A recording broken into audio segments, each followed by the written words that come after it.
Word has a lot of tools that are invoked automatically based on what you are doing in the program.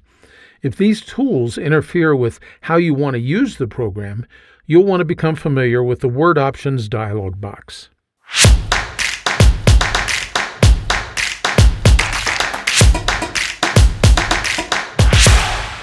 As you're typing or editing in Word, the program tries to be as helpful as it can. This often means automatically displaying options or marking potential spelling errors or other types of errors in your document.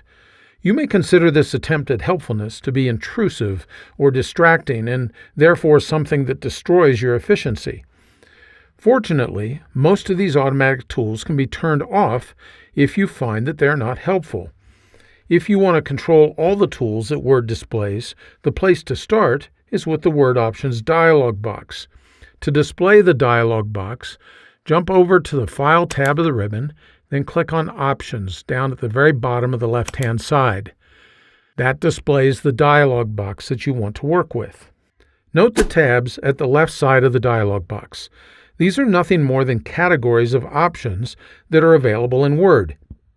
Each tab can contain settings that control what you might consider intrusive tools. For instance, on the General tab of the dialog box, near the top there's a Show Mini Toolbar on Selection option. You'll probably want to turn this off, as with it on, Word displays, a mini toolbar near whatever you happen to have selected in your document. Note that many of the configuration settings have a small icon to their right that looks like a lowercase letter I in a circle. These provide information as to what the setting does. All you need to do is hover the mouse pointer over one of these icons, and you can get a quick idea as to whether you want the option on or off. Every tab of the dialog box is full of configuration settings. If you know what you want to change, you can go to it right away and make that change. You can also methodically step through each setting on every tab and consider whether the option is something that you consider helpful or not.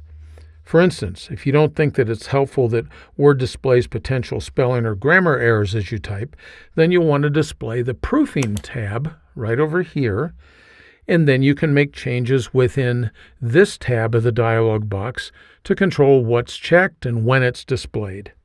At a minimum on this tab, you'll want to clear the checkbox next to two options: Check Spelling as you type and Mark Grammar Errors as you type. Virtually all of the changes that you might make in the Word Options dialog box are effective immediately after closing the dialog box. Some of them, however, may require you to either restart the program or restart your entire computer. If that's the case, then Word informs you. For instance, you may have noticed back on the General tab this option here. Notice that it says at the right side, Application Restart Required. This means that if you choose this option, then you're going to have to restart Word in order for it to take effect. You will, again, want to carefully consider all of the options available on all of the tabs in the Word Options dialog box. Doing so will allow you to make sure that Word behaves as you want it to behave without surprises or interruptions. I hope that you found this quick tip helpful.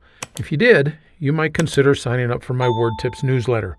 Every weekly issue is free, and it includes great tips that you can put to work right away. Information is in the notes just below this video. Thanks for spending a few minutes with me today.